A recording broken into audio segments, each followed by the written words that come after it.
modifications or changes to the agenda? Nope. Is there anybody here from the public that's not on the agenda that wishes to speak? I don't know if this is the right time to bring up the subject, but I was just wondering how come Enosburg does not have a compost or even an area where people can bring their garden refuge or their branches and stuff like that? There's somebody in Richford who does that. We did actually speak, I think it was about a year and a half ago, with Solid Waste Management District to see if they would be willing to open another one. They said they were not, that they run the one in Bakersfield, and the one in Bakersfield is intended to be a regional compost and collection center as well as recycling too. I don't know what Richford's situation is, but so it does cost a bit of money to get like an actual compost station set up. We did talk about it, and we're hopeful that maybe the Solid Waste Management District might be willing to open another one somewhere in Enosburg, but they said they were not, that they have the one that they operate in Bakersfield, and it was intended to be a regional facility, and they wanted, the towns around Bakersfield to also use that one too. So the leaves, I talked to Gary at one point last year. This town said that they would, the board had proposed to bag some leaves and the town would pick them up, but nothing had ever been discussed or voted upon. Now, is this the town or the village? Oh, maybe it was the village, it was Gary, somebody. Gary Denton. Yes. I don't recall ever talking about the village ever doing leaf pickup. Really? I don't ever recall that. So I know a few people who are dumping their refuge in Catel's property. Mm-hmm. There is an outlet there, and they gave permission, some of them have got permission to do that, as long as they don't block the sewage outlet there. But you're talking about compost And too? I'm talking about leaves Just and leaves? garden refuge that people can't get rid of, and that's where they bring it. Yeah. And I know the Catels were a little upset last year because people were doing that and just leaving stuff and not paying attention to where the outlet was putting out. So, can I ask a clarifying question? Are you looking for a composting facility within Enosburg, or just primarily about A dump all station, cleanup? all cleanup on a dump station. What to do with your garden refuge that you don't want or are infected with different. Yeah, there is actually state law now that everybody is supposed to be composting all of their stuff, and there are private services that provide that. So I don't know if you've contacted any of them. There's a few of them in this area that will do that. You have to pay, a fee to do it, but they will come and they will pick up compost, whatever you want to put into their containers, and take them away from you, just like you do with your garbage. Yeah, but this isn't branches that have fallen off the trees and stuff like that. Yeah, we've never done that, not in the village. I don't know, I can't speak for the town of Enosburg, but the village of Enosburg Falls has never done that. We don't do trash removal or, other kinds of garbage removal as a municipal service here. Okay, thank you. I wonder, and I don't know if there's a space in the village because that all, but like why some of the facilities, why not every service provider picks up compost? And It's kitchen compost, not garden compost. do they want to pick up any garden compost? No. So this is like leaves and sticks and that sort of thing? Yeah, tomato vines and stuff like that, no, as I've checked into that. But The only thing is, it's the Bakersfield one that would take it, I believe. Yeah, and that is supposed to be a regional facility. That's what we were told by Solid Waste Management District, is the one in Bakersfield is supposed to be regional, and they want the other towns around Bakersfield to also use that facility. Did Richford say what they specifically do? I tried to call Scott Combs, and yesterday he tried to get a hold of me, and then it didn't happen. I tried again today, and it didn't happen. So you don't know exactly what they do? Exactly. Well, they just pick up the branches and stuff and, that are on the road and stuff, but I don't think that, beyond that they pick up anything else. So, he'll return the call, or I'll keep bugging him tomorrow. But yeah, but at Bakersfield just opened up their recycle place, I believe, this spring, so just a matter of trucking everything up there. Yeah, they're only open Saturdays from 9 to noon in Bakersfield. And there is a Highgate, there is a facility on, facility in Highgate as well, that's open for The Casella, yeah, the Casella. transfer station. Yes, they're a transfer station. I tried that before, and no, they had to be a resident of Highgate in order to do that. maybe they changed the rules. It's been a while since I've done that. I tried. All right, that's all that I've got. Okay, that sounds good. Thank you. Is there anybody else? Is there anybody on Zoom? No.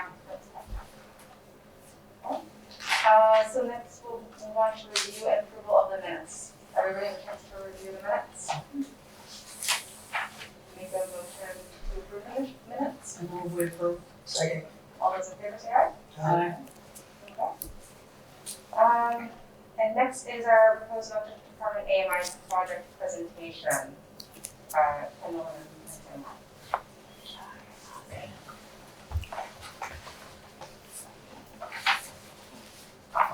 Thank you. So a few documents here for you to, we'll go through them. So I am Ken St. Tamor. I think you met last few months. And as you know, the AMI study's been going on for what's turned into about 3+ years now.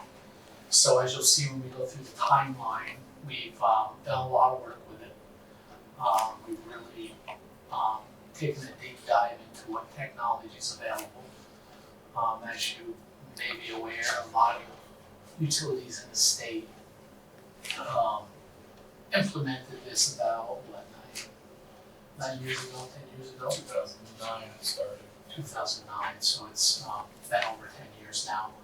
And we've been looking at it for around 3 years now for various reasons that we'll get into as we talk about it. So looking at the table, I want to talk first about the timeline of the project that I just introduced. Then I want to go into what is AMI, automated metering infrastructure. You can think of it as a large computer network. Is basically what it is. Do a little bit deeper dive than that. From the 10,000 foot level, it's really pretty simple. It's really just that, it's a network. As you dive deeper into it, there's more details, more complications. And but we're gonna keep it at the 10,000 foot level here for this initial discussion. And then after that, I'd like to get into the Aclara One software, which is really the brains of the network. How all of the meter reads and how all the data is processed occurs in what Aclara calls Aclara One software. So you've got what's called a head-end system, which manages the network. It downloads all the reads on a scheduled basis or on an on-demand basis. And essentially from there, as you get into deeper, you get into verifications of the read. So currently, if a read comes in that there's a question about, they've got to go back out, do a reread, come back into the office, compare the two reads, try to figure out, what went wrong. With the network, that's all done automatically if you choose, and most people do choose. So you have verification of the reads, estimation if needed, instead of having to manually estimate a meter that can't be read for any reason. You can estimate it. Essentially, it stores 25 months of interval data, and by interval data we mean 15-minute kilowatt hour demands, kW demands on each of the meters on the network, so each of the meters in the system. So you get a whole lot more data than what you're getting now, which is essentially 1 meter read a month for just what the consumption has been over that whole month. So we'll get a little bit into what the benefits of that are. Quite frankly, Ken Nolan will, because I'm not as familiar, anywhere near familiar with them. I'm going to handle the technical end. Cybersecurity, everybody's concerned about that, and with good reason. That's what keeps us busy a lot these days. I want to go through what we're doing about that in this proposal.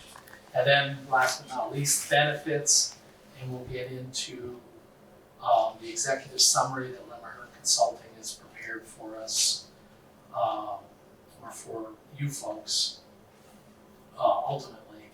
And it's consists of a cost-benefit analysis and a cash flow analysis. And then Kent's, like I say, is going to get into some of the higher level benefits. So if we look at the timeline here, 2018, we got underway.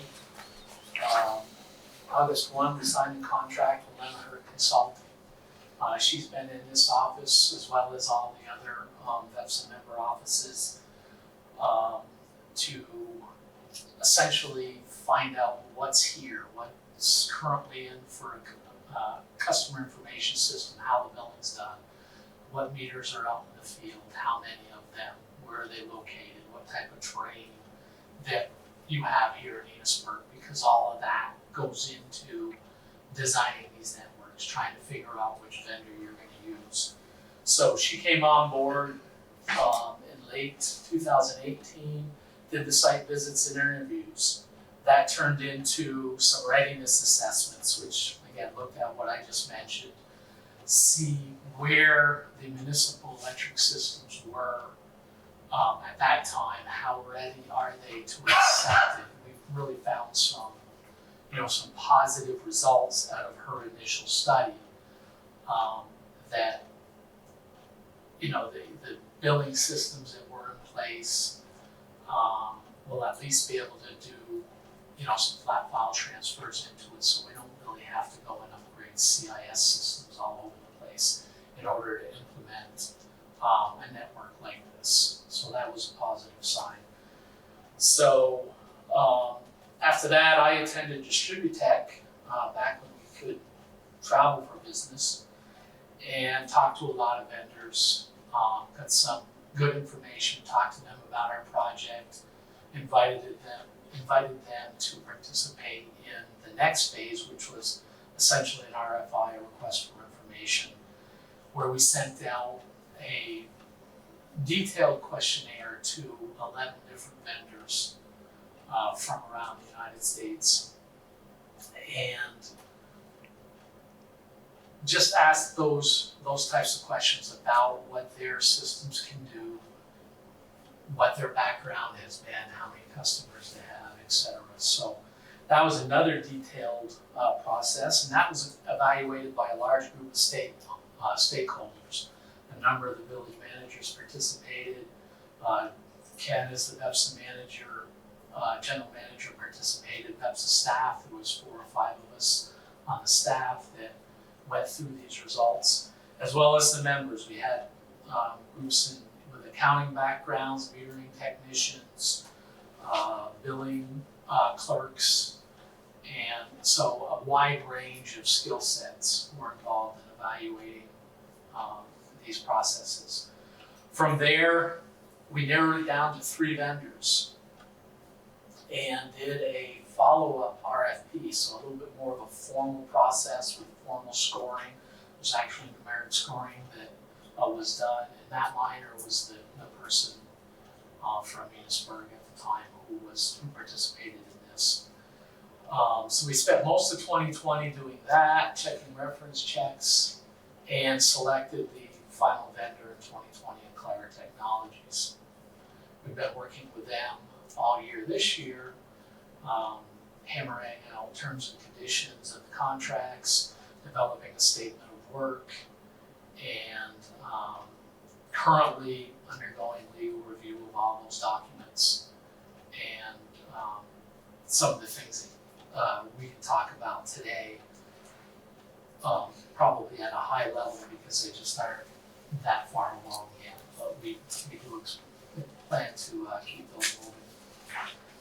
So on this next sheet, essentially you can see what the heart of the system is. You've got on the left, you've got your would be called your endpoint devices, your meters, electric meters with radios, and water MIUs, meter interface units. Those will go on to almost any type of water meter, and they interface to the water meter depending on the age of the water meter. So there may be some upgrades that need to be happening there. The electric meters would be replaced. So all the existing older mechanical meters would all come out in favor of these electronic meters. And the heart of the system is really in the middle here, which is the heart of the network part of the system, is the DCU, a data collection unit. And the 207 just references how many are in VEPSA-wide. Enosburg is proposed that would have 21 spread throughout the service territory. And I've got a slide that shows roughly where those are and so on. From there, they do all the data collection from the meters over a 400 megahertz point-to-point network. This is one of the benefits we feel that Eclair really provides is they're in the 450 to 470 megahertz range versus some of the vendors that are in the 200 range, unlicensed space. This is a FCC licensed frequency range. So number one, you don't have to worry about somebody coming in and interfering with that. If they do, we've got protections for that through Eclair. They'll go to the FCC and make sure that that spectrum is clear for this network. And it also provides better penetration through foliage and through walls and through things like that. So that's one of the things that we feel Eclair does a little bit better than some of the other vendors.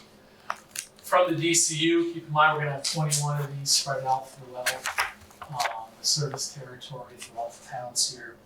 So we've got to find a way to get that backhaul to the Eclair One system that you see on the right here. And that's going to be done either via, most likely, most of the places in Enosburg, believe it or not, I was surprised, have really good LTE signals, so very good cellular data. So most of those would be used there. There could be some DSL backing that up, and maybe one location with fiber out by the EDC substation on the intertie point.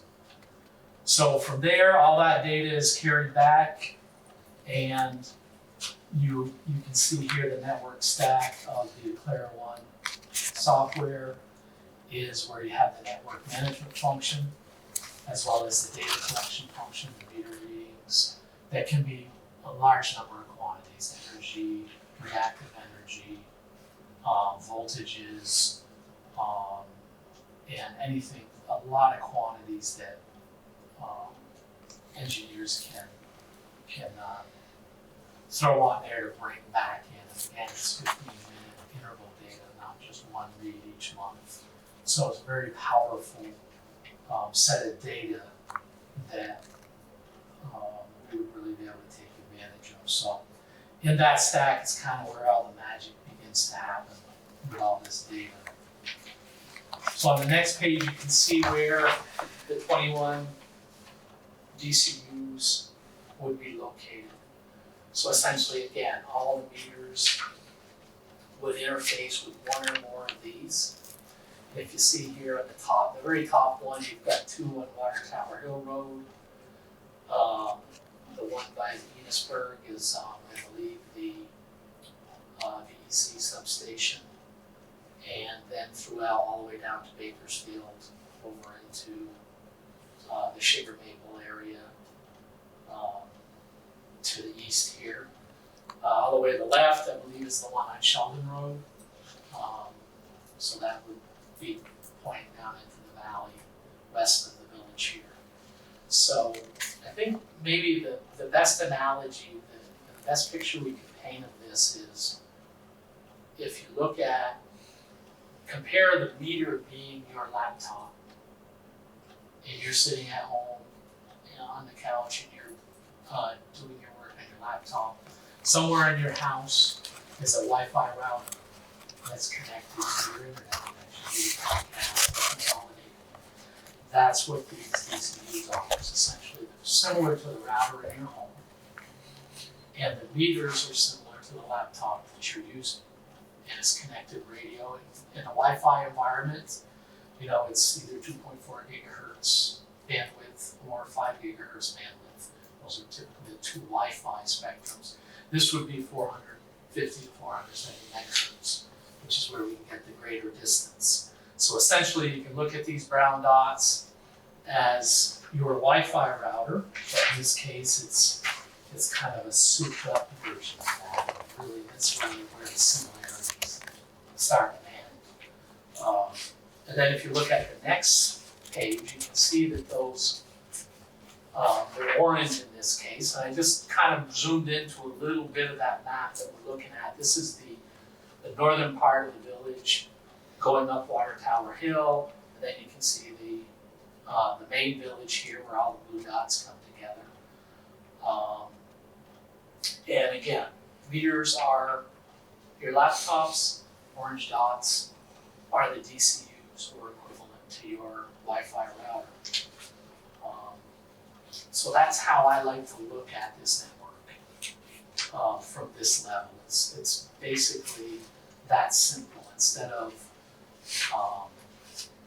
looking at it in a Wi-Fi area, you're looking at it as a wide area network, all radio based if we use cellular data to do the backhaul. So from here, the blue spot's going to connect to the orange is going to somehow connect to the Aclara One system, which is going to be hosted by Microsoft Azure. We feel like there's some advantages there as well. And I can get into that. Basically, if we go to the next sheet, you'll see Aclara One. So the heart of the system is in the middle here, Aclara One, with the unified head end and the multi-tenant MDM. This is one thing that Aclara gave us that a number of other vendors didn't, is the ability to have one head end system for all of the Depts members. So instead of paying those licenses fees 11 times, we're splitting it. Don't get me wrong, there's still a significant investment here, but it is a way to save. And some of the benefits that I see with this is having it hosted by Aclara Technologies in the Microsoft Azure cloud is you've got people working for Microsoft that's all they do is run their data centers. They're experts at it. Very secure. A lot of virtual servers that can be moved around, so your application could be hopped around on various virtual servers depending on their needs. And we would never really even know what they're doing for us behind the scenes. So it really gives us a better option than the two of us, Kim Harris and myself, back at Vepsa, running these servers for us. Don't get me wrong, we run a number of them. But a critical server like this is handling all your meter all of that data, I really feel more secure that it's in the cloud, it's in a data center somewhere, or split between two data centers. That's also a possibility. And, you know, they've got power redundancy, they've got everything that you would want in a data center that we just can't do because of scale. So Aclara has been doing this for a few years now, where they've been hosting, they run the applications, they do all the patching for us, so all the security patching that you see Kim and I come in and onto your laptops, or onto your desktops rather, and doing the patching for this system, that would all be done by Aclara. So it's essentially done more often. They're watching over the system, it's their software, they can maintain it the best because they're familiar with it. So that's the core of the system. You can see across the top of the DCUs that I've been talking about. So, you know, if you will, 1 through 21 could be Enosburg. And then you can see the users coming in where we'll be helping support on the head end, looking at the network, working with the network. We're gonna have a lot of support from Aclara because part of this contract is to monitor the network. Again, there's only 2 of us. We do like to sleep some. So they'll be available to monitor their network from their support centers, as well as take care of the head-end system. So all that's been factored in based on our size, based on our lack of resources, mainly human resources, but also the capital that would be required to build a somewhat functional data center would be quite substantial. So then on the bottom of the screen here, well, and before I get to that, the member users would be interfacing to the MDM where they'll do the reads. They'll see where the reads are. They can manipulate or send the reads through the verification process if it's not set up automatically. Do estimations if for some reason we don't get a meter read, and somebody really wants to see the last day, they can do an estimation on there when necessary. So that's where each of the utilities would come into play and interface with the system. In addition to the fact that if you look across down below, you'll see that there are interfaces from this that would be standard nightly updates to the customer information system, the OMS system, outage management system for the folks that have those. And then the Mpower integrator, which is a planning tool that we're beginning to work with as far as planning, transformer sizing, and so on and so forth. So that's the overview of what the system is. The cybersecurity, and I've got quite a bit of detail on these slides. We'll just go through it quickly. If you would like more information, we can certainly supply that, or we can have Aclara supply that. But essentially, there's AES 256 level encryption implemented during manufacturing. So that sets up essentially an encrypted tunnel between each of the meters through the DCUs to the head-end software. So everything today is going that way, where if you have public data, even though it's on a private network, encapsulated inside a private network, this encryption is what enables that private network. So, and that's built into the electric meter and the meter interface unit for water meters. Device registration, same thing, it's incorporated in each meter that's manufactured, and it's also incorporated into the head end. So if we plug a meter into our system, it has to be manufactured for this system. It can't be something that somebody's pulled off, VEC uses Aclara meters, you can't pull a meter off of VEC, plug it in here.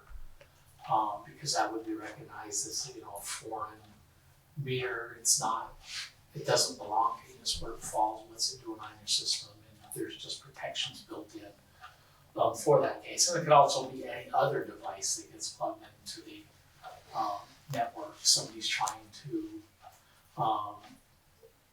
get into the network for whatever purpose, whatever nefarious purpose they might have. That device registration and authentication is going to happen. So moving on to physical security, data center security, again, HTCU is locked. They'll be mounted above, so we'll be taking an effort to get up there. But it is locked. If it does get broken open or unlocked, there's an alarm that comes back to the head-end system that the users could react to. Meters and MIUs have tamper alarms. I talked about the physical security at the Microsoft data centers and so on. So one of the other thing that we felt that we needed to develop, and we have developed, is a security plan built around this system. And essentially the first thing on here that I mentioned is just standard encryption built into the modern browsers. That's how we'll be interfacing the Clara One software and both here in Enosburg and back at Veps's office. Will be getting it the same way that Lori will be and Psyche will be. So part of the other things that we have that we've talked about, I mentioned earlier, the automated patching. We've got a 6 Sense automated patching platform that we're doing to keep the villages desktops and servers up to date with the latest patching. So that happens once a week, where we have automated tasks that run against it, check for it, and then we release the patches. So Enosburg is already participating in that. We have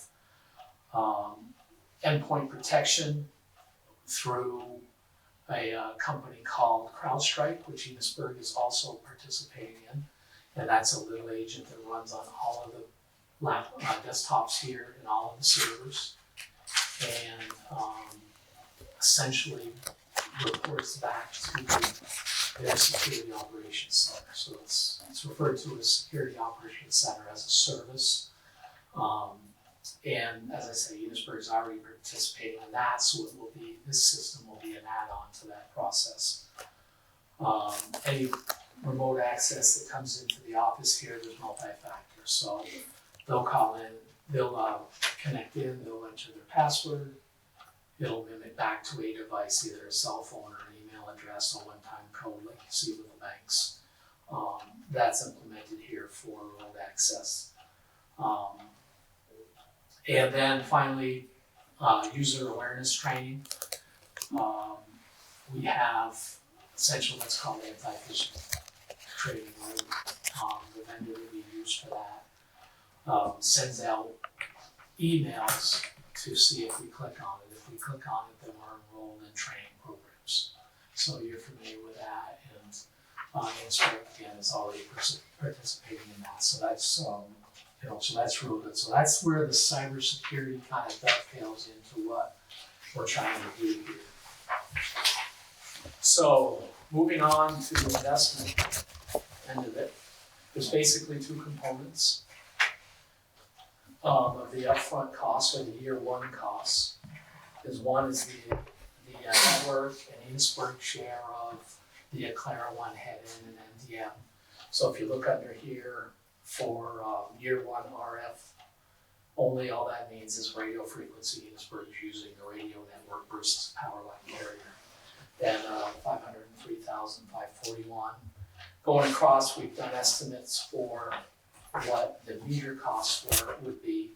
So this would either be a hard cost for meter installations if Enosburg chose to use a vendor to install all of the electric meters and water meters. And we've got this estimated there for that. You can look at it as a soft cost if the linemen go out and do it. They could be doing other things. So the 87,000 is what we've estimated for that. CIS vendor integration, there's going to be some integration between the current CIS vendor spectrum and the AMI vendor Aclara that will all be involved in. VEPSA will support that effort as well, but certainly Abby and Lori will be involved in that directly. That's to be able to get the data transferred from the Aclara 1 MDM to the billing system. Same way they do now with the handhelds they use to read the meters. They download a file to the CIS vendor. That's essentially what would be happening here, just would be coming from the MDM rather than the handheld. Service entrance updates, electricians in case that's needed, get a little money there. So essentially your total one cost projected to be $695,000. And I think Ken could be prepared to discuss some of the financing arrangements and so on that I discussed. The next sheet is just simply one line of what the ongoing maintenance fees would be. Claire calls them ASP fees. And that's for the fees that you're paying for the cloud service provider, as well as maintaining the network that's installed around the Enosburg system. And the next pages are essentially the business case that was produced for us by Jackie Lemonard, our Lemonard Consulting. As I mentioned earlier, she's been involved with us since 2018, doing various deep dives into this process. And this is a document that she came up with that presents essentially this is the executive summary of that document. If you want to see the whole document, these folks already have, but if you want to see it, we certainly can make it available to you. But I won't go through this in too much detail, but it just goes through some of the benefits, what's referred to as meter to cash benefits. You know, what can the meter reading personnel be doing now with this implemented, that since they don't have to go out and go through the territory and read meters. There's a number of things that they can do to support, working with meter reading and so on. So your manual meter reading costs, are reduced. So I'll just leave that for you to read through, because I'd really like to get to Ken where some of the more interesting benefits of these. But if you do look, one thing I will call your attention to is the benefit to cost ratio on page 3 of this document mentions that it's 2.74, and it's cash positive in year 2, but what I look at is when does it essentially pay for itself, which is projected to be around 5.5 years of ownership, based on all the benefits that Jackie outlines in the document that backs up this executive summary.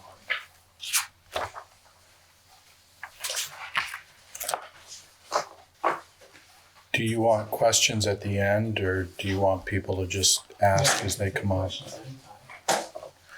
I do have one question I wanted to ask about this, and I'm going back to the original executive summary that you guys had sent out last month.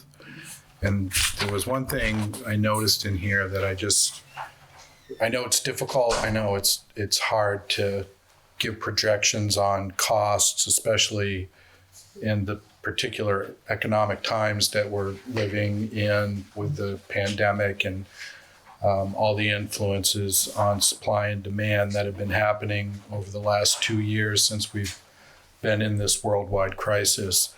But I couldn't help noticing that in the original executive summary here, you've got a contingency of 30%, which is pretty large. What's your guys' opinion about being able to close that contingency a little bit better before we would actually make a decision or at least get into a construction phase of this. I think the 30% contingency was really based on what we see like distribution transmission projects. We're in the planning phase. I think we're close to closing the contract with Eclair. We've got pricing from them, and as you see, that's by far, that's 90% of the project cost. So I think once we get that contract signed, then that contingency will be able to drop quite a bit, because the only real thing we'll have is being a variable is what's the cost to do the install on the meters at that point. So we'll be able to tie that more closely to what your internal labor costs are, or get a quote from a contractor and be in a better place there. So good question. I think within a few months we should be able to refine that contingency down to maybe 10 or 15%. Okay. That's a lot better. Okay. Thank you.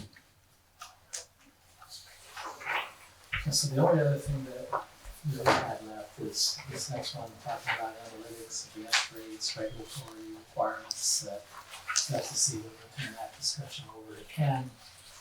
And he can just mention a few of those, what's happening in that space. And again, I'll be available for any questions. Any other questions, technical side, certainly. I have a question. Are these figures contingent upon all members of EPSA joining in on this, or is this specific to just Enosburg? Like, will these figures change, say, if like Stowe doesn't want to join in, or Morrisville, or go forward with the project? Will that affect what Enosburg's cost share of it all is? The projections right now are fairly firm, as long as we get a minimum of 10,000 meters. The meter prices are good to a floor of 10,000, and that's the bulk of the costs of the system. And we've also negotiated that the escalation rate of the year to year won't surpass the rate that's in here, which I believe was 3.5%. So there is a risk if we don't get that, but really, I mean, we're talking about 4 or 5 systems right now would have to come in order for this to change dramatically. There is one component on there, the setup of the initial, which is 120, if memory serves. I'm not sure if I can get into too many detailed numbers on pricing that are careful. Okay. So there is a number that is split 11 ways. Okay. But it won't be substantial amounts if we have fewer numbers coming on. The way the contract's been structured, we're assuming it's a 3-year project, and a certain number of members will move forward every year. And as Ken said, we put a floor on how many meters we have to get before Eclair has a reopener to be able to change the price somewhat.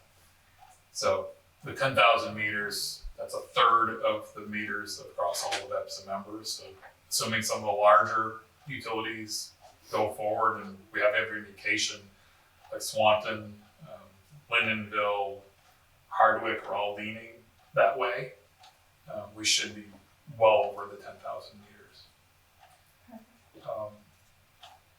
And that will be determined before we. Within a few months, yeah. So if there is going to be a drastic change, we'll know about it beforehand. At least that's the plan. That's what we talked to the clerk about. And we're about 30,000 electric meters, and this includes water as well. So some of the folks that have water meters do a combined system that's even more likely we'll get to 10,000. Other questions? Did you say that this is like internet and cloud based?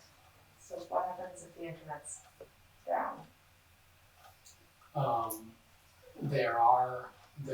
There is that risk, but the meters store 30 days, 30 to 35 days of data, depending on how you have it configured. and also the DCUs on the electric side store that data and forward it as well. So we would have a large window before we would start dropping data. So it would have to be a pretty large disruption. Yeah. In order to really impact us there. And just for the board's information, some of you guys may not realize, even now, we don't read meters at exactly the same date every month. There are a lot of different factors that will determine when our guys can actually go out and do meter reading, especially in the winter. You know, when you have a lot of adverse weather conditions that can impact a person's ability to get to some of the very rural areas that we have to send men and equipment into in order to do meter reading. So it's, you know, we aren't reading on exactly the same day every month. There is some leeway there.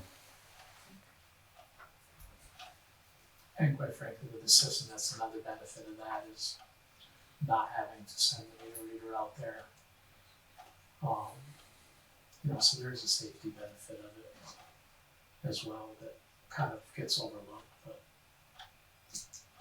Yeah. Can't do anything for the linemen. They've got to do their job. The meter reader. You know, if you're on the roads every day, something's gonna happen, or something does happen. Yeah, it frees him up to, you know, it's not that he wouldn't be doing anything. Our meter reader, the title of that position is actually utility person. A lot of what they do is reading meters, but they also do other things as well. It's kind of a fill in the gap type of position. They will help out the linemen, you know, with whatever other types of things they need, whether it's, you know, flagging if they're out working on a rural road somewhere, or getting equipment ready and loaded onto the trucks, or doing some bird dogging if we have an outage situation. It's kind of a, you know, whatever needs to get done type of So position. their job is still secure.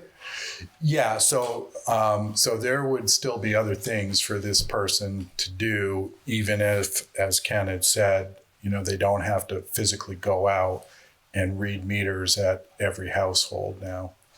Yeah, and all the municipalities are so small that everybody's in that same situation. They're looking forward to using that person and other things. I know I've talked with Mark Longman and Swanton about it all the time. He's really looking forward to doing those other things that he wants to get done. So I don't want to spend a whole lot more time on this, but I think the stepping up to a higher level picture for a second is worthwhile. Just put it in context, all of the other utilities in Vermont, except for the Dept amendments, the small municipals, everybody else has already gone to AMI, did automated meter reading. They did that back between 2009 and 2012. So we're the only group that's not getting this 15-minute data. And that, I think, worked well for the past 10 years. A lot of the kinks in the system got worked out. A lot of the vendors that maybe the product wasn't right went away. And I think the vendors have kind of shook it off to the folks who can actually make this work. So waiting, from that perspective, waiting was a good idea. The downside has become the legislators and the regulators now are used to having this data. Large utilities, Green Mountain Power, Vermont Electric Co-op, Burlington Electric, are able to answer questions and provide services using this information that have kind of become standard in the view of the people who really direct the utilities around the state. So we're reaching a point now where we can't accommodate some of the requests that are being asked. Time of use rates, where you have varying rates depending on the time of day. Very hard to do that when you get one meter reading per month. As electric vehicles are starting to pervade the state, you know, not so much up here in the north part, but if you get down in Burlington area, they're really taking off, and it's projected they're gonna expand. We're now hearing the state tell us, well, you need to do a special rate to promote electric vehicles to get people off from gasoline. Tough to do, given the structure of the metering we have. So we're seeing a lot more pressure from a regulatory standpoint to put this technology in. I think it's only a matter of time before you're kind of required to do it. It is becoming, nationwide is becoming a standard. So we got that kind of, from a pressure standpoint, that's going on. We're also starting to see, with people retiring from the utility business, it's really hard to replace people. Finding a staff member that can come in and have the experience is getting tougher. This type of technology allows you to repurpose staff, to not have to send people out. It also gives you access to a lot of information you don't have now. So Ken went through the list of information provided. You're gonna get versus 1 kilowatt hour reading a month, so you know how much energy the customer used. Right now, when you put these meters in, you'll get that usage every 15 minutes.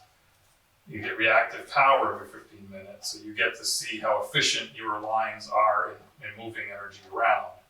You're gonna get voltage readings on every single customer.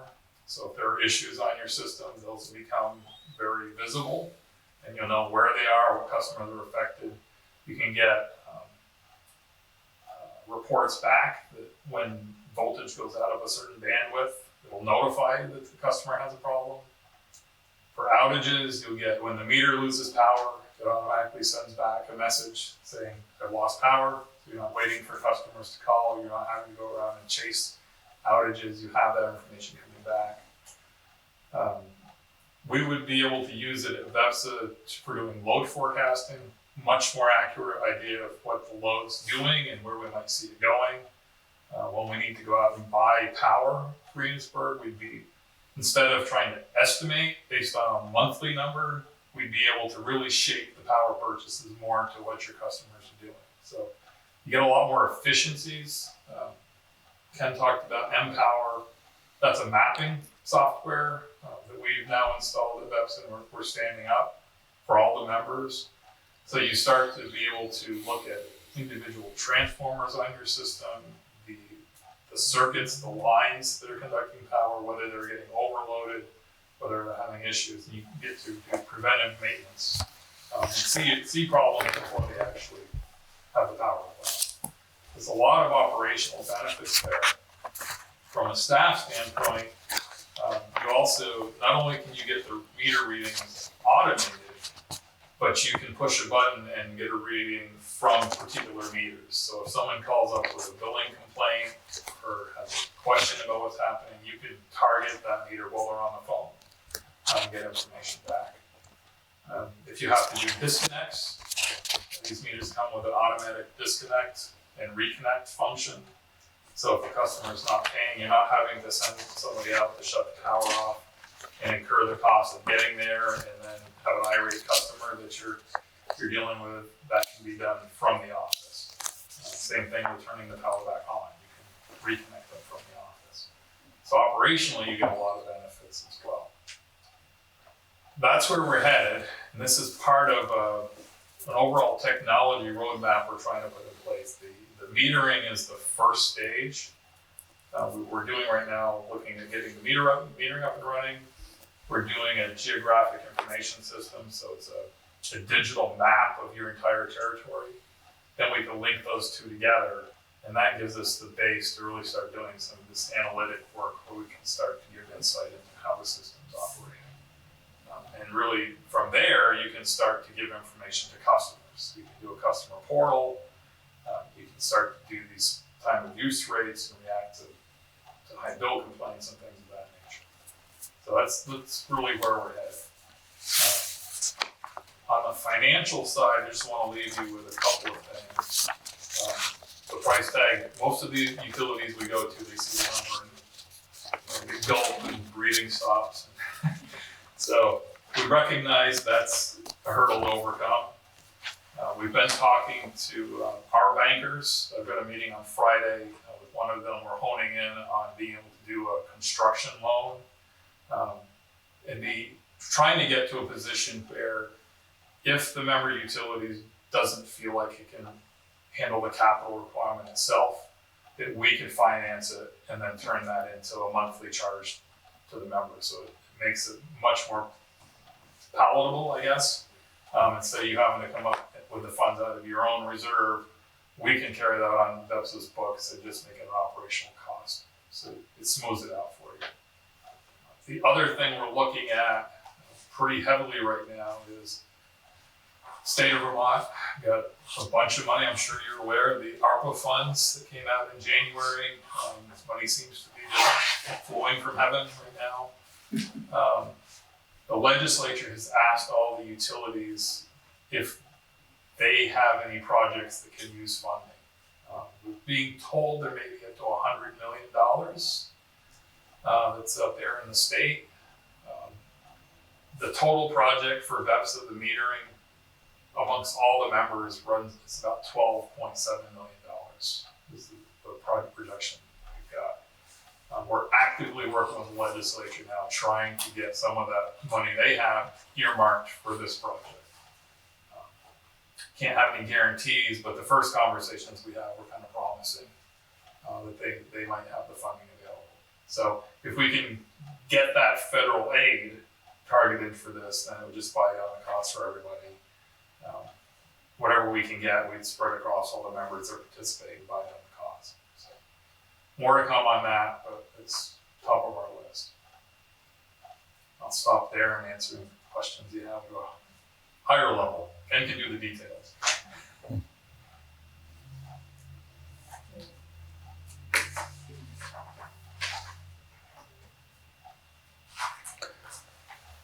Well, a couple of key points. I guess I would just say if we're sort of at a closing period with this agenda item is as Ken had mentioned, there is concern that either our legislature or the Public Utility Commission may, in the not too distant future, make this a requirement of all electric utilities in the state anyway, which is why the VEPSA Board of Directors decided it was worthwhile to start investigating this and trying to put the pieces together so that at least the joint membership of VEPSA had a plan when and if that time came. And if we can make it happen sooner, then, all the better.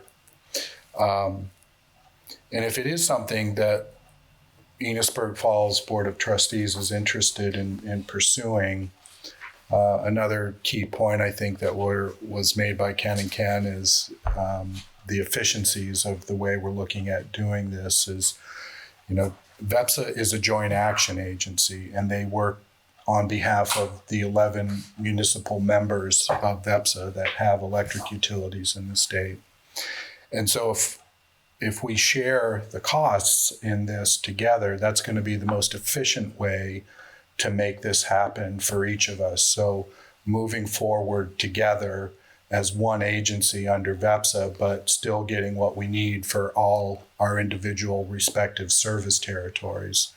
So just, I think, a couple of key things to think about. And I realize this is a lot of information for you guys to take in one presentation, and you'll need some time to sort of mull things over, think about it. And there may be questions that come up, as you continue to think about this stuff too. So I think it's fair to say, VEPSA would probably be available to come up at least one other time if you needed that to happen before making a decision about this. So, just let me know when you guys feel comfortable and you think you're at a point where you would like to talk about this and perhaps get to an area where you've got some comfort level and can make a decision about it. But we're not expecting that tonight. Realize you guys need some time. So, just let me know when you guys feel comfortable about it and you want to have another conversation at it in a trustees meeting, and we'll get that scheduled on an agenda. I was just gonna say, is there a certain time frame when we need to let you know by? Your deadline? Right. Yeah, no firm deadline yet.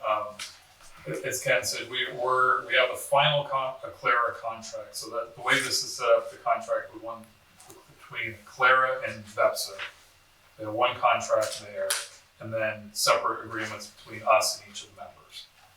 So we're almost done that contract between VEPSA and Aclara, which then will allow us to put a contract in front of you. Here's the generalities of what we're trying to do. There will be an actual agreement for you to vote on. That's not ready yet. It'll be a couple of months. So as John described, what we're doing now is, I think we've got 4 or 5 meetings scheduled with members, going around describing what we're doing, what the cost for each member is, trying to get the information out enough so you can start to absorb it. Then we anticipate within 2 to 3 months, we hope to be back and have another conversation once we have all the paperwork in place. But really, deadline is up to you. I mean, as I described, we're trying to get everything in place now, anticipating that there will be a requirement coming. But we're telling the regulators that even if everybody says yes, this is a 3-year project. We have a few folks that said they want to go quickly, we'll move as fast as they want to. Those who need more time, we'll take whatever time you need.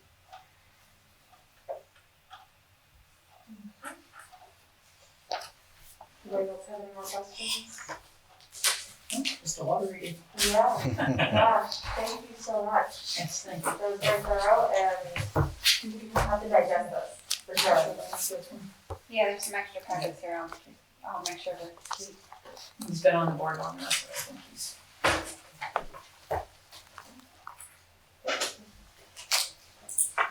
Thank you. We're all set. Thanks. Appreciate it.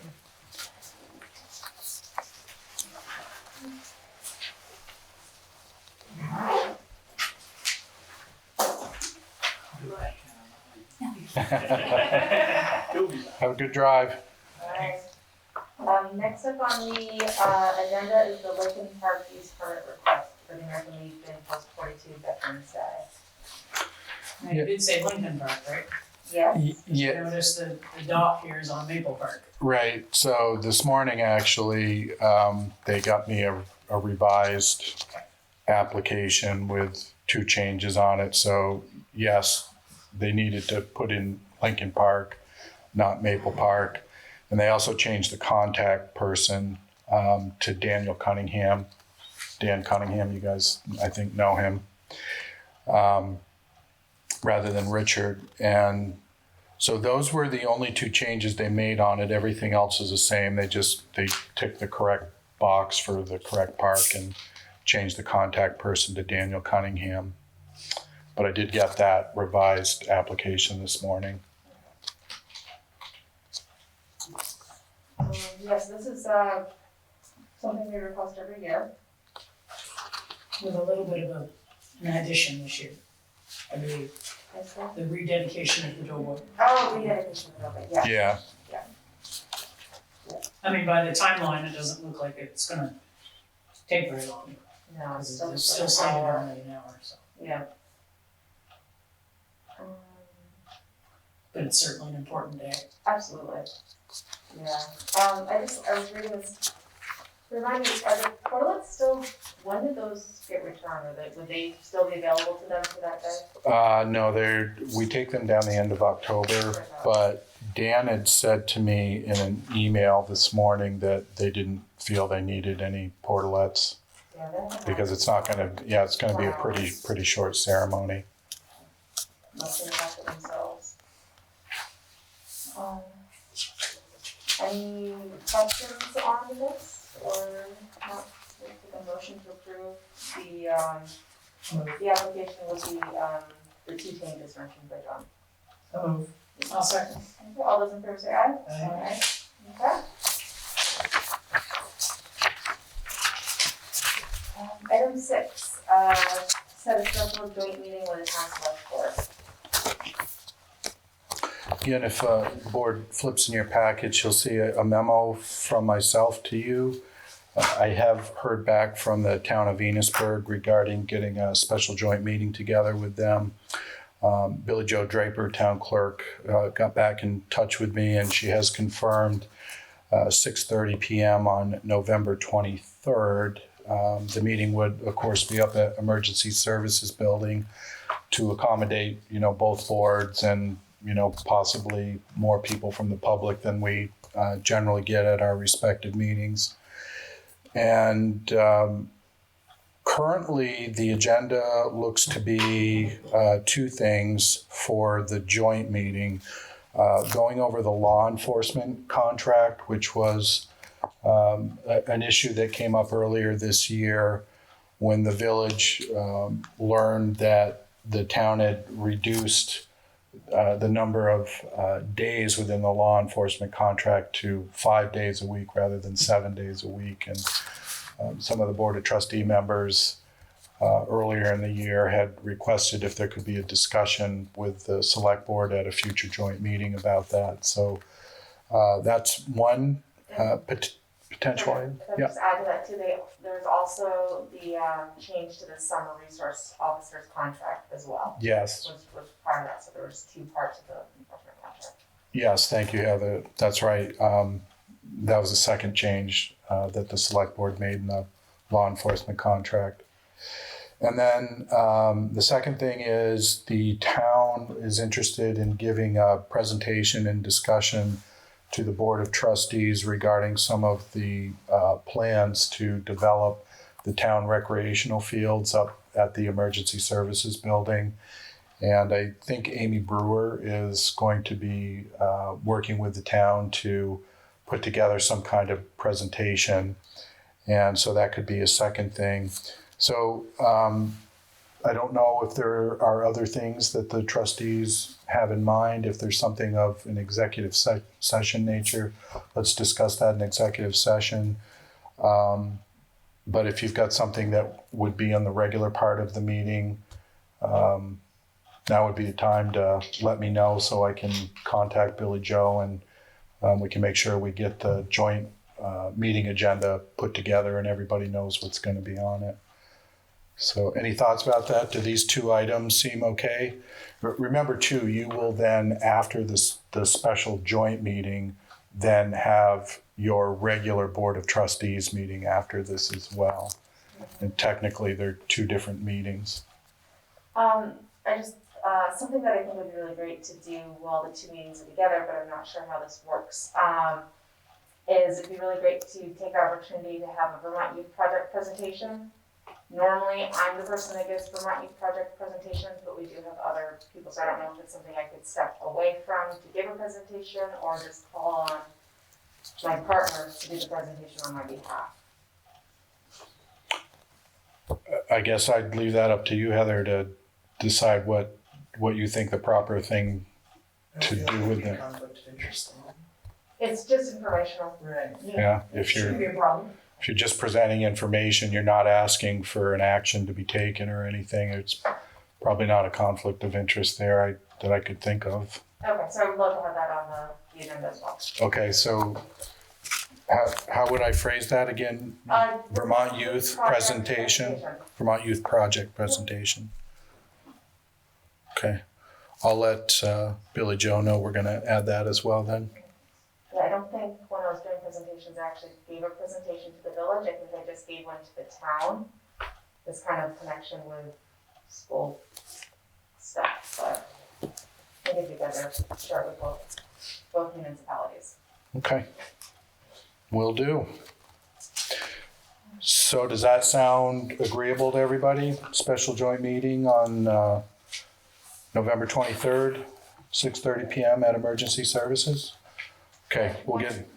Sorry, when, like we could have like the next meeting to come up with ideas too for building that agenda, right? We have a little bit more time, like our next meeting, 2 weeks from now. Yeah, I mean, we could have more time. Yeah, usually we post the agenda for something like that. Usually we give it about a week just to give a little extra time to. First and third. A little extra time, to get the word out to people that this is a special meeting. You're not really required to give that much lead time on it, but generally we do just to give a little extra time to the public to know about it. Yeah, it'd be great. Also just for like Sam and Leonard if they also want to add anything. Right. Yeah. So yeah, you've got one more meeting, regular meeting if you wanted, if you had another idea that came up. Yeah. Awesome. Alright, so we don't have to make a. We don't have to vote on that. You mean like a motion to that effect? You could, but we could just also write if you guys are agreeable to it, there was a consensus to contact the town of Enosburg and set a joint meeting date of blankety blank. That works. Item 7, hybrid meeting system and equipment updates. So as of today, all of our own equipment to hold these hybrid meetings has been ordered. They should hopefully see stuff in 2 weeks. I'm not gonna hold that firm yet just because of the way shipping has been going. So we'll probably have Ken joining us, I would assume, for at least one more regular meeting, borrowing Dept's equipment. But we were able to order the owl, a TV monitor, everything that we would need to connect everything, and a laptop. And we came in just a little over $3,700 for everything, so we were able to stay under our budget where we anticipated there might be like a quarter here or there that we'll have to still get, and that's all gonna be paid for with the ARPA funds, so it won't hit any of the budgets at this point. So in the near future, we should be self-reliant. Awesome. Good. That's exciting. Good luck with the shipping thing. Yeah. Yeah, I didn't get too excited. No. Conveniently it says estimated delivery. Yeah, thank you. Item 8, Wild and Scenic River Committee vacancy. I was contacted by Cynthia Scott. I don't know if you all know Cynthia. She's a longtime resident in the town of Enosburg. Apparently not anymore. Apparently not anymore, that's correct. And Cynthia has been our representative on the Wild and Scenic River Committee since it got started, which if I'm remembering right, I think was in 2005. And she's been our representative ever since then. She informed me a week or so ago that she is no longer a resident in the community and so cannot represent Enosburg or the village on that Wild and Scenic Committee anymore. So just letting you know, we do currently have a vacancy. If somebody knows of someone or can think of someone that might be interested in that kind of subject matter, let me know, and we can get it scheduled on a future board agenda so that we could perhaps make a new appointment to that position. Jen, do you have an idea of like how frequent those meetings are? If we're talking to people. I don't really. My sense is that they're kind of sporadic. They meet as needed, so they might meet a couple of months in a row, but then they might go for a couple of months and not meet at all. That's my sense, at least. It's kind of the sense I got too. It's like, there's a grant cycle now, so they're probably meeting a little more regularly. Right, and that I know that's one of the tasks that the committee has, the Wild and Scenic Committee, is they do have a grant source that they manage are in charge of, and they give small grant awards to people that apply for projects that meet their criteria. And so that committee does make decisions about who will get a grant award during certain cycles. And that's one of the things that they do, yeah.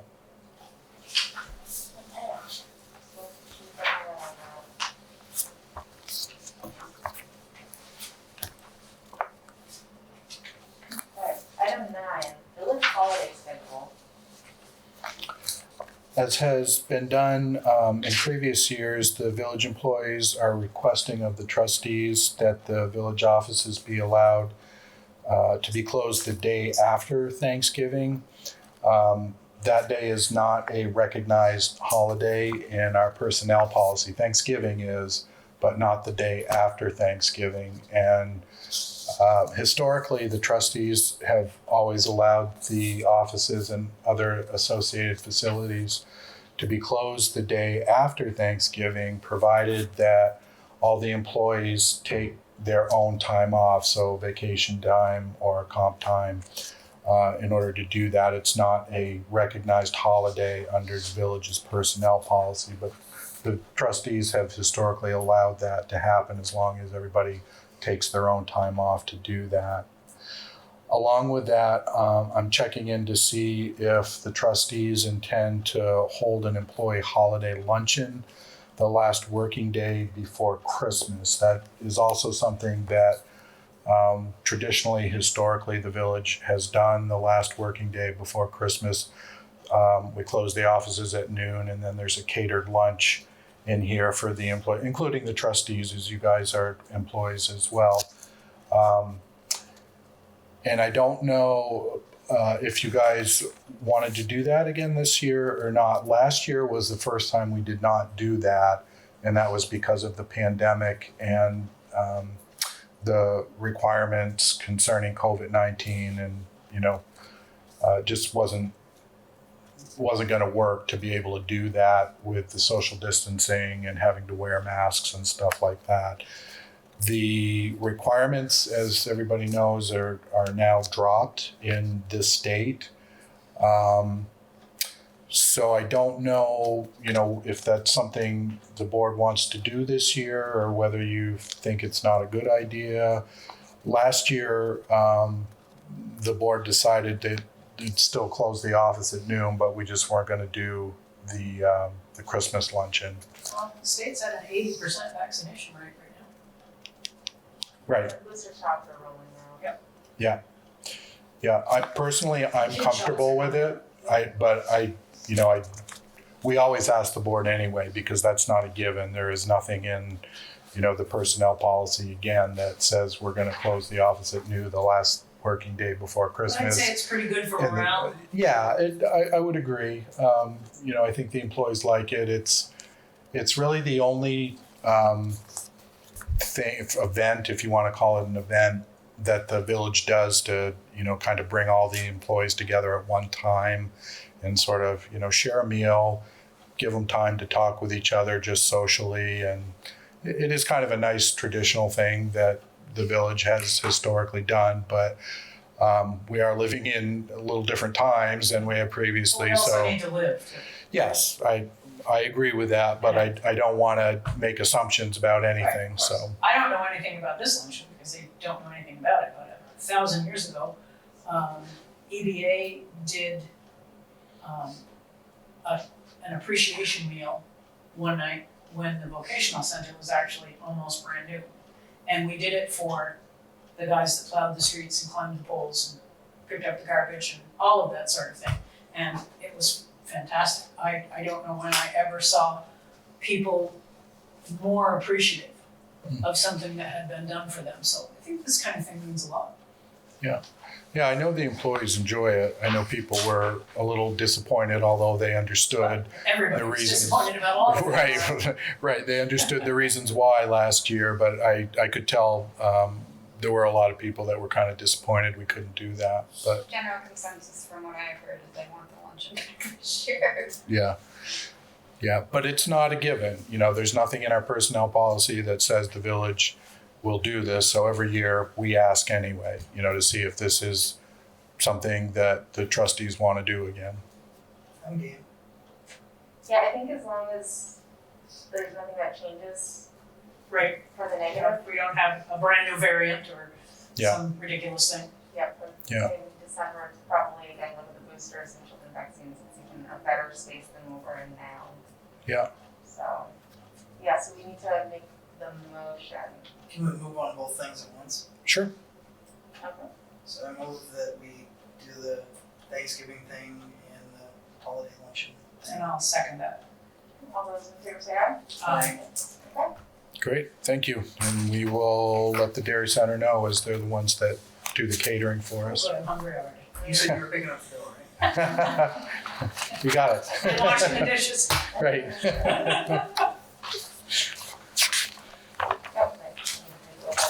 And number 10 is editor's report.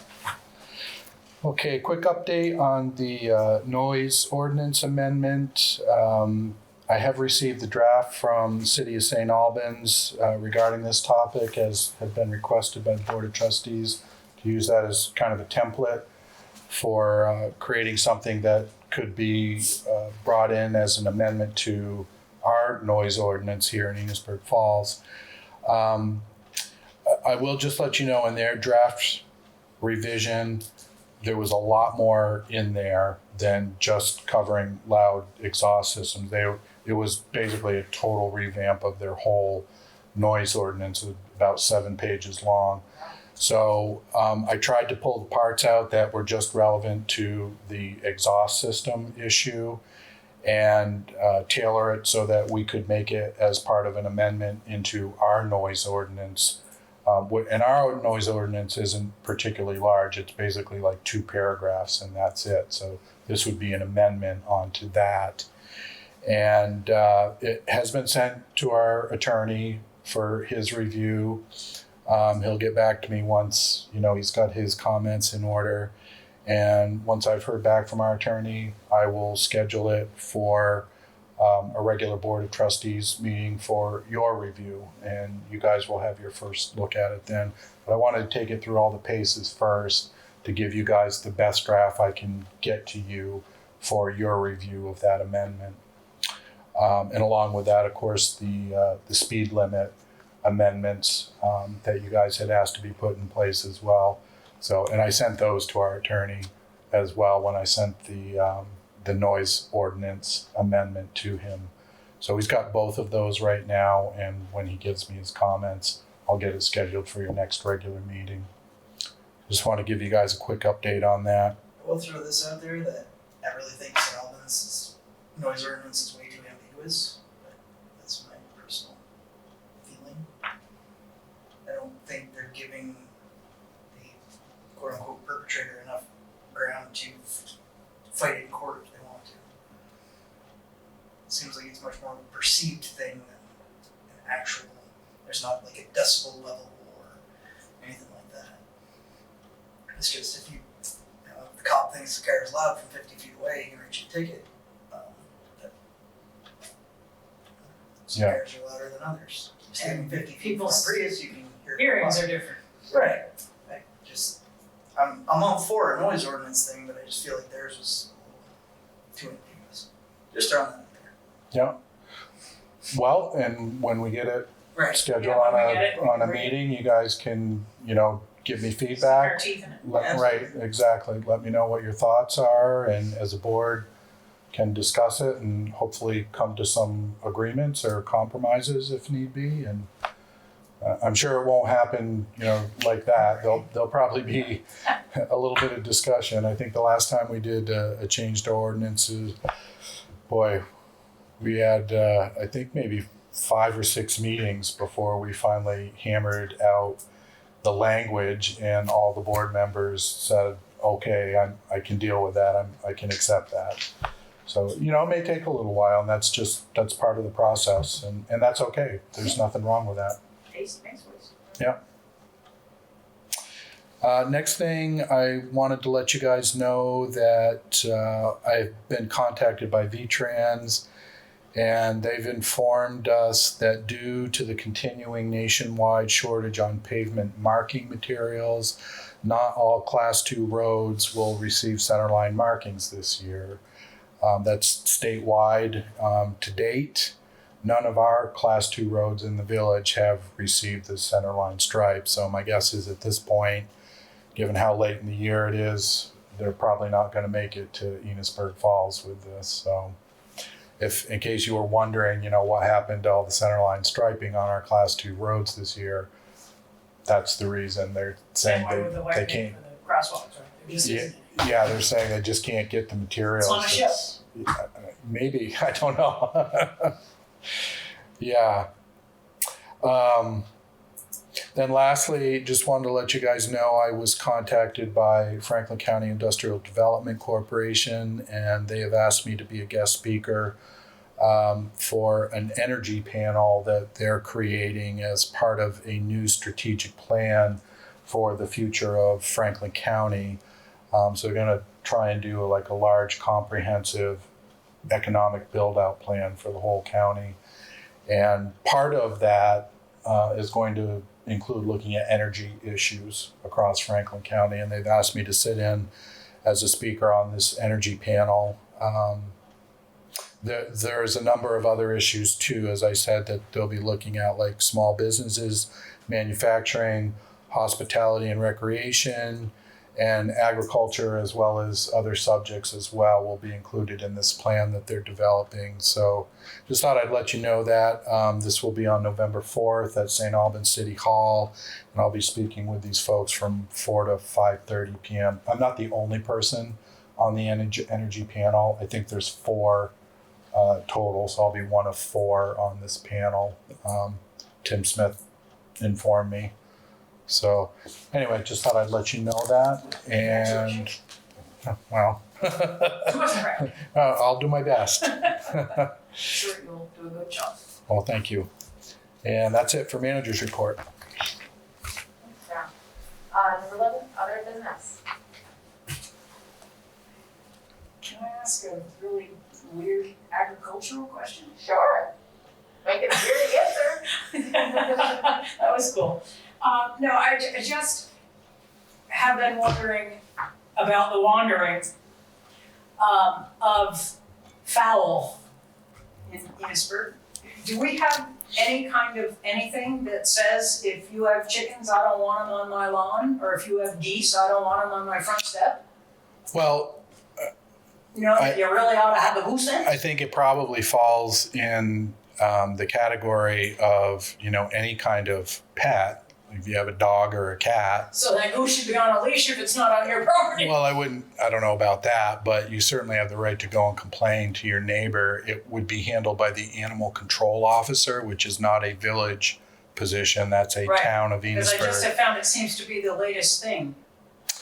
Yeah, there's Fowl running afoul. Yeah, there is a lot of agricultural animals that are running around this village these days. It seems to be, well, it's not just here. I mean, it's all over the country. And state governments are, partly responsible for that. They are encouraging residents, even in very urban areas, to take responsibility for growing their own food. And, a way a lot of people are doing this is, raising chickens in their backyards, or ducks, or, fowl in general, as you said. And it's happening here in Enosburg Falls too. And because I sort of consider it to a certain small extent to be a health issue. yeah, some people do. The chickens don't just wander around and eat grass. They do a lot of other stuff too. Yeah. And that's not healthy. Yeah, I guess all I can say is, if you have a situation and you're concerned about it, call the animal control officer and talk with her about her, let her know what the details are. She should be responding to those kinds of complaints. Okay, thank you. Yep. Any other business? Okay, well, if there's no other business, item 12 is to go to an executive session for the purpose of discussing negotiations in which premature public knowledge may compromise the position of the municipality. I move we go to executive. And a second. Okay, all those in favor say aye. Aye. Aye.